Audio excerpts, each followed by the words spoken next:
force winds of 50 miles per hour to 60 miles per hour, gusting to hurricane force, and some heavy showers across Barbados within the next hour from around 3 a.m. Well, it's now 9 minutes after the hour. A hurricane warning remains in effect for Barbados. The center of Beryl is still forecast to pass about 18 miles or 130 kilometers south of the island a bit later this morning. Additionally, marine conditions continue to deteriorate with increasingly large ocean swells expected closer to mid-morning. Although Beryl has weakened slightly, it remains a strong Category 4 hurricane with maximum sustained winds of 120 miles an hour or 195 kilometers per hour. At 2 a.m., the eye was located near 11.5 degrees north or 59.1 degrees west. This is when you're working with another Boeing, or about 175 kilometers or 110 miles south-southeast of Barbados. The system is moving in a westward direction at 20 miles an hour, 31 kilometers per hour, with a minimum central pressure is 965 MB. Now, hurricane force winds extend outward up to 45 kilometers or 30 miles an hour, or 30 miles rather, from the center, and tropical storm force winds extend outward up to 185 kilometers or 115 miles. A hurricane warning is issued when sustained winds of 64 knots or 74 miles an hour or 119 kilometers an hour or greater associated with a hurricane are forecast to affect Barbados within 36 hours. The next update we expect to be approximately 5 this morning. The public is encouraged to monitor the BMS, the DEM, and GIS websites, their respective social media pages, and the local media networks for further information on Beryl. All right, thank you, Derry, of course, for that update. I hope Dookie in Trinidad has some information, gleaned something from that as well, as we continue to watch Beryl, indeed.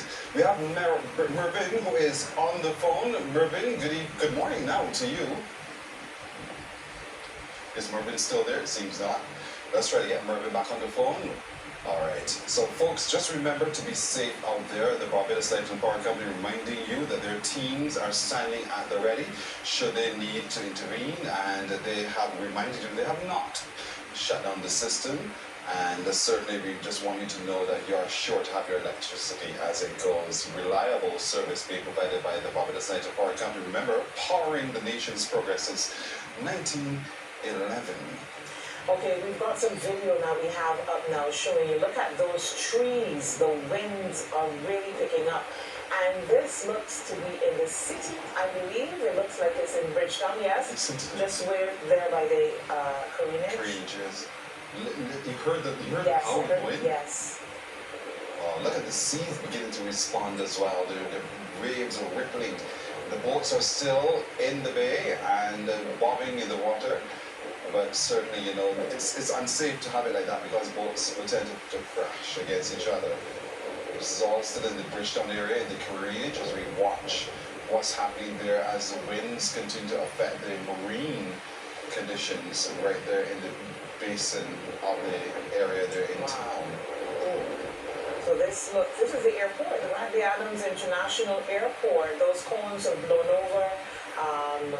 But again, the winds that we're speaking of, and then this is now where the winds are expected, the part of the island that is expected to be affected most by Hurricane Beryl.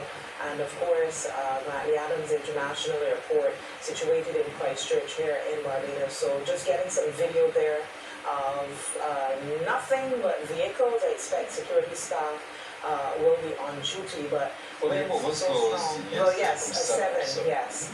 So wind so strong that they've blown over those cones there. So gusty winds that we are hearing about. The winds are expected, I remember Mr. Best saying, up to 75 miles an hour in some instances. So those trees blowing in the wind, a good indicator of how high those winds actually are.